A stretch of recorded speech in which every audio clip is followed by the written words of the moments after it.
Starting होते त्याच्या किचनमधून कढई खोलली, रवा होता गोडवाला, तर घेतला प्लेट ठेवला खाली आणि मग बस वापस गेलो किचनमध्ये चम्मच बघण्यासाठी. तर चम्मचच नाही मांडणीला.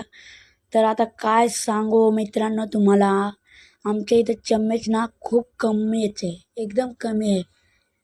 त्यांनीच खायला बघितलं तर एकदा एक बाईट घेतली छोटीशी आणि मग खाऊन बघितलं जरा. तर थोडं सुरुवातीला काय वाटलं ना, नंतर एकदम गोड, एकदम सुपर वाटलं, एक नंबर होता. आजीसाठी एक लाईक करा हा. उतरलो खाली आणि मग जायचं होतं बँकेमध्ये. तर मग रिक्षात बसलो आणि मग आलो बँकेत. वापस आलो घरी. मग घरी येऊन थोडं फॅन खाली बसलो हवा खात. वापस उतरलं खाली डिकी लॉक करण्यासाठी. आलो रिक्षापाशी, मग गेली डिकी लॉक. मग निघालो घरी. दाखवला तुम्हाला व्ह्यू आमच्या बाजूचा. तर मस्तपैकी मग चाललो होतो घरी. मग आवडला तर लाईक करा, फॉलो करा.